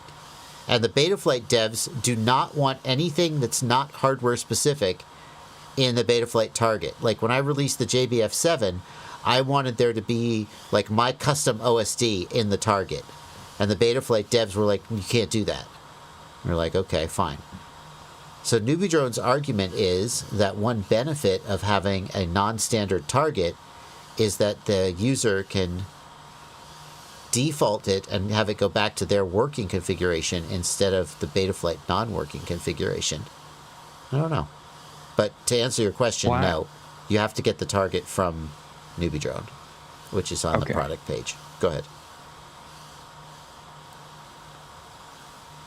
It's just that's an interesting reason. I mean, it is a. They just mean like the ports need to be set. The whole configuration goes back to factory. Everything they do everything they change from the defaults, whatever that might be, is built into their target. Which it is consistent with my experience that the Betaflight devs don't let you do that. But I guess what? Okay, so literally it's just to hit the default button. Correct. Like, cause that I mean, sure. But like every other company just has a CLI you paste or has a preset. Like I don't know. Absolutely. And that, I mean, I have to admit, that's annoying as shit. Like, I can't tell you how much of my job is helping people find the CLI dump to restore whatever, bullshit configuration for their exact model of flight controller, and so like I do that. That is a pain point that I have struggled with, and that I've helped a lot of people struggle with. It is annoying that it's not in the Betaflight configurator, and I suspect that's not their only motivation, but nevertheless, it's a valid argument, in my opinion. So the hex file is, oh boy, I saved it. The hex file is on the product page. I got to make left turns and right turns. Go boy, go faster.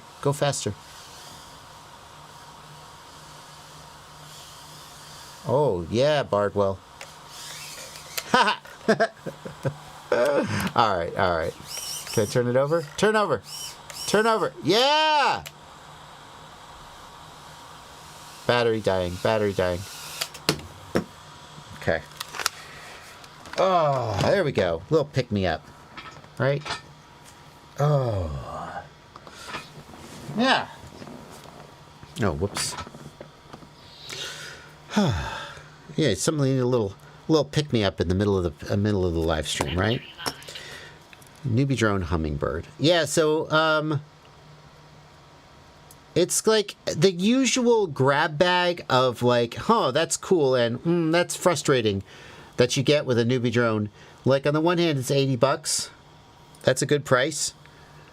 30,000 kV motors, pretty good performance. Why a PH 2.0 connector?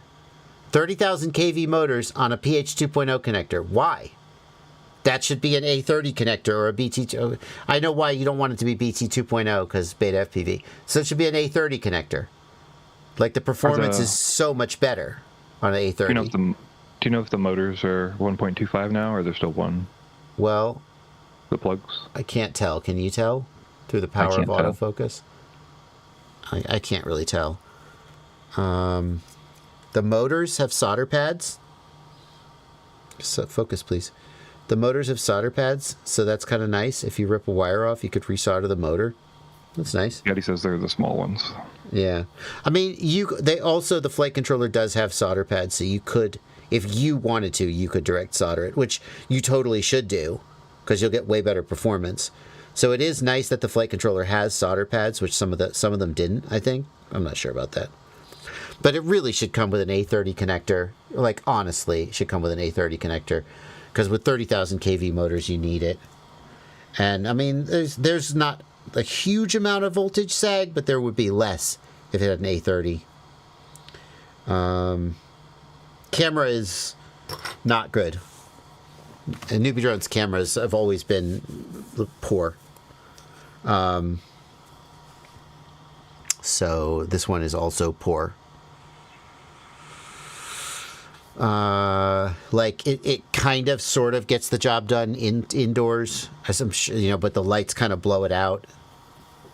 So anyway, yeah, little look at that. Clipsy asks, is there any AI that can tune from black box info? I actually addressed that recently on the Joshua Bardwell Livestream Clips channel. That's where Blunty clips out segments from the live stream and uploads them for you to enjoy. And I've recently... Let's just search. Can ChatGPT tune your drone? No! It cannot! Well, if you want to go watch that clip to get the details, you can. It's on the Joshua Bardwell Livestream Clips channel. The short version is, I think the answer is no, because I am pretty sure that in order to do PID tuning, you have to be able to parse the black box data in ways that I don't think ChatGPT can. Specifically, in order to take the gyro data and convert it into a frequency plot, you have to do a fast Fourier transform, which is a mathematical function that does that thing. And ChatGPT can't do a fast Fourier transform. So when ChatGPT tells you to do something with your filters and then it works for you, I think it's just hallucinating, and by chance it got the answer right. And I also don't think that ChatGPT has the ability to calculate like step response, like PID Toolbox does. So if you're handing ChatGPT a black box log, I don't think it knows how to parse a black box log. It's possible that if you give it a CSV data, it will be able to parse the CSV data, and you can convert a black box log to CSV. But I still don't think it actually has the core logic that it needs to be able to interpret and make recommendations on the data. And people, it drives me crazy. And if I'm wrong about this, I will happily admit that I'm wrong. ChatGPT can do some cool shit, you know? But I just don't think it can parse black box data. Just to be clear, you're also, people in chat maybe not, but you're using ChatGPT as a blanket term for AI Yes. and LLMs in general. Yeah, LLMs in general. Is there any LLM that can do a fast Fourier transform? Can any LLM Well, I mean, AI any of do them a could fast... do it with code, right? Like if you're in Cursor and you prompted one, like you could get a fast Fourier transform. You know what I mean? Like through code. Well, So if you have an LLM, if you had an LLM that could access a Python function that could do a fast Fourier transform, yes. Yeah. I mean, it would have to know that it needed to do that. Like you could go in Cursor, prompt the AI to get you something that could tune a drone with the thing and explain. You know what I mean? That's the sort of the idea. Yeah, like, but and then you would have to that's work not through what they Cursor to build do. Right. That's not what they do. So here, for example, please write me a Python function to calculate FFT. A fast Fourier, an AI could do that. But what people are doing is they're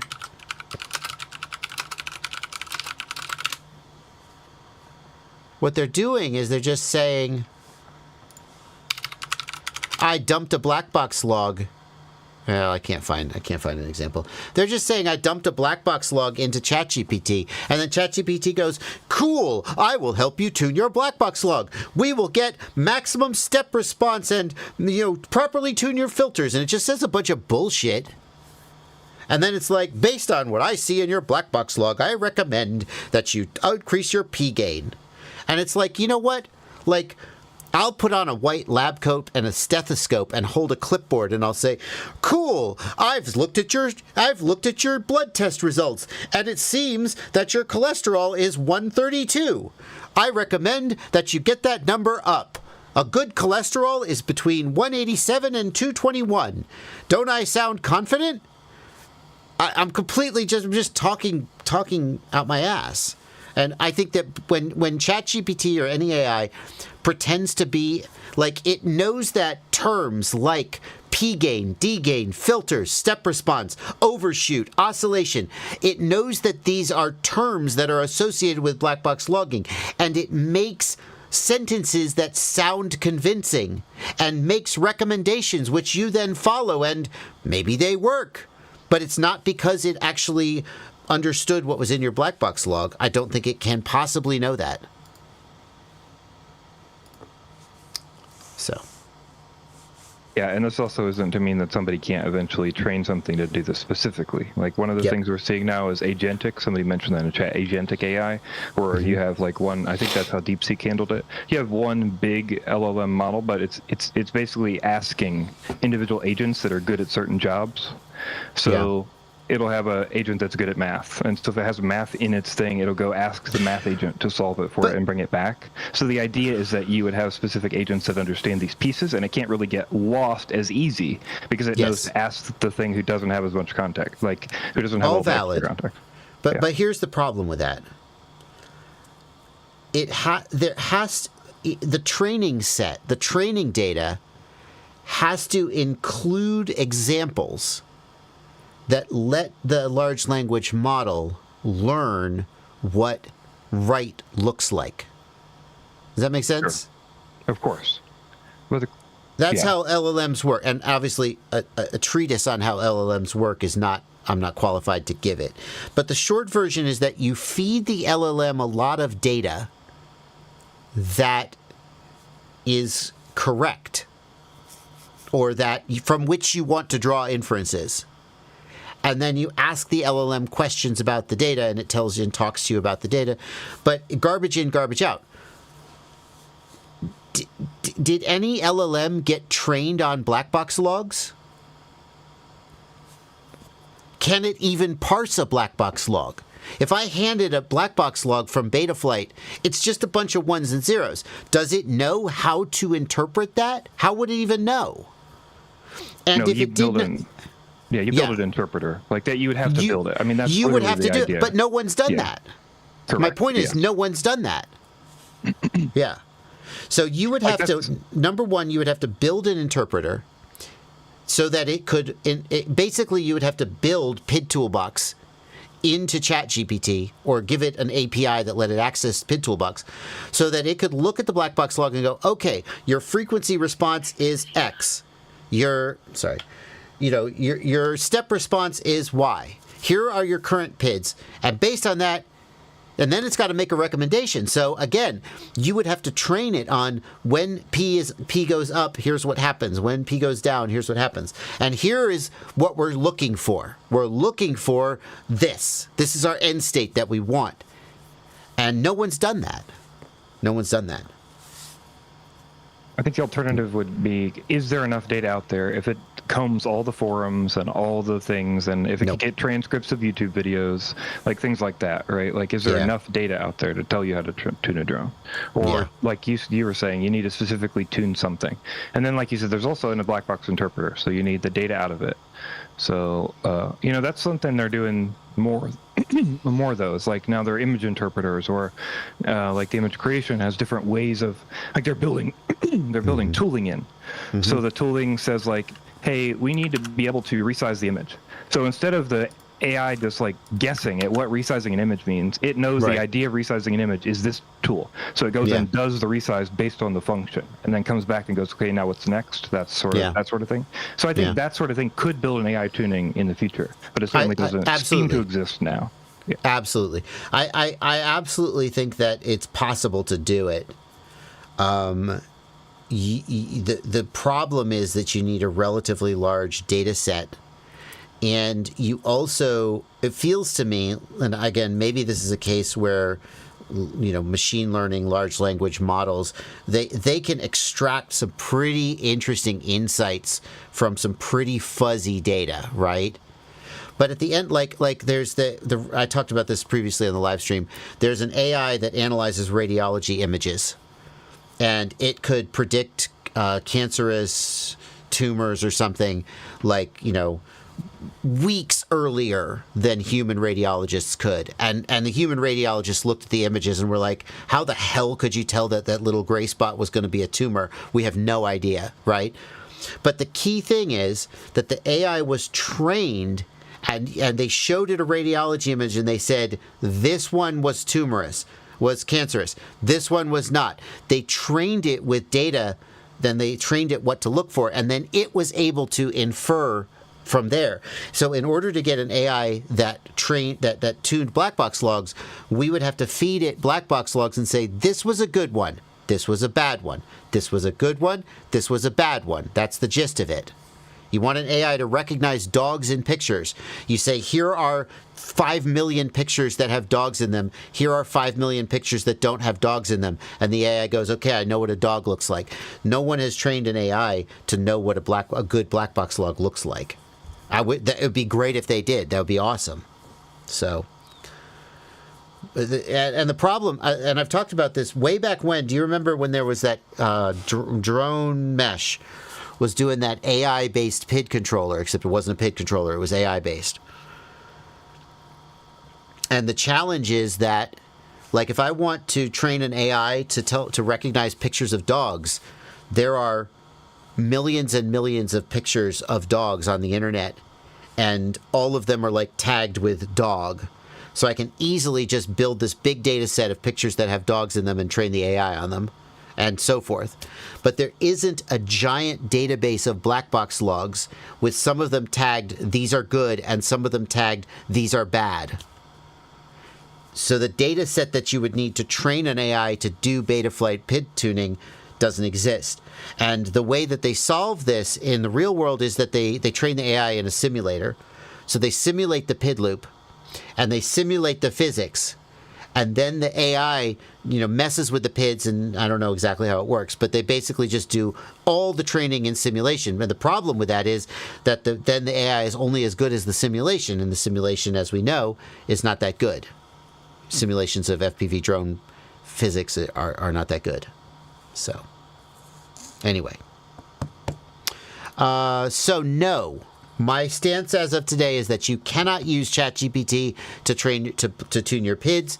If you ask it to, it will say yes, it can, and it will spit out an answer, and that answer may or may not be correct. It is pure chance. That's my take. Let's get the last couples. We're coming up on 10 o'clock. Let's get. We got just one super chat here from 33FPV who says, "Thank you for your donation." Thank you for your donation. Oh, do I think pineapple belongs on pizza? Pineapple belongs on some pizzas. Pineapple, like a Hawaiian pizza with pineapple, very good. Can I show you? I had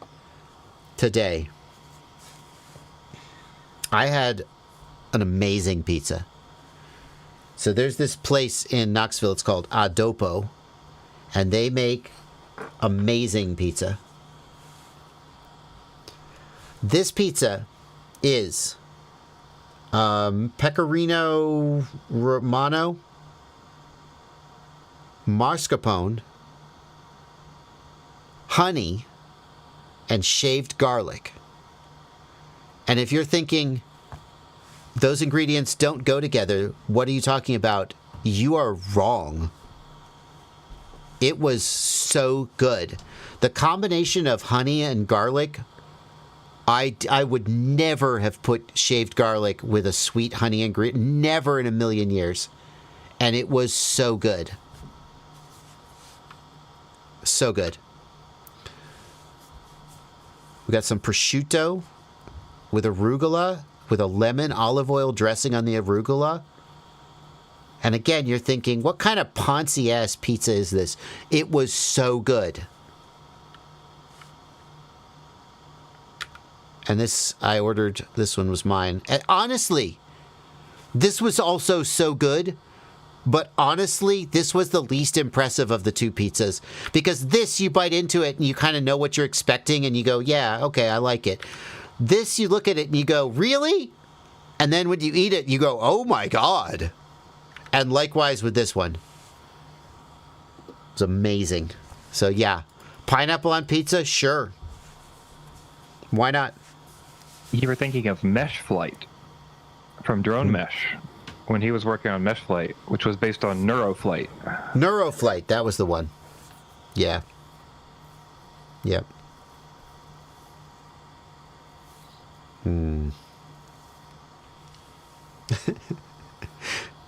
If I was Dave Portnoy, how would I rate that pizza? Dave Portnoy So he likes a New Haven style. That pizza's a Neapolitan style. I think, I'm not 100% sure. What's his stance on Neapolitan? It feels like he likes Neapolitan like better than some because it's not like a thick crust. It's like it's closer to New Haven style than like a Detroit style or a Chicago style, God forbid. I mean, with that crust, he wouldn't give it an 8 because it's got to have like a firm crust. It's got to have like a stiff crust to get an 8. So it's going to be in the 7s. And these days he gives a 7.9 or an 8.1 to every pizza, so it would be a 7.9. So unless the owner's like really nice or something. Yeah, he gives it like an 8.3. Have you noticed that about his latest reviews? I just watched a batch of his reviews. He went through Nashville. It really seems like in all his recent reviews, every freaking pizza, if it's got a stiff crust, it's an 8.1. If it doesn't, it's a 7.9. It's just 7.9, 8.1, 7.9, 8.1. And I keep thinking like that's just confirmation bias. And he just keeps giving 7.9s and 8.1s. And I'm like, okay. Yeah, I agree with Eddie Nunez. That pizza would probably, I mean, he'd get the cheese, right? So he wouldn't get all the toppings because he only rates based on cheese. He'd get the cheese. It'd probably be in the high 6s, low 7s. Yeah. I mean, it's an objectively masterfully made pizza. The dough is it's a very well made pizza, but like it's just not going to be his style. Probably high 6s. I'm guessing. Anyway. All right, guys, it's 10 p.m. We're going to wrap it up. If I didn't get to your question, email me, jb@joshuabardwell.com. Appreciate you sticking around. Ciati is, why the flip? I don't understand why this isn't working, Blunty. When I click in the queued one, it works. When I click in the unqueued one, it doesn't work. It's so weird.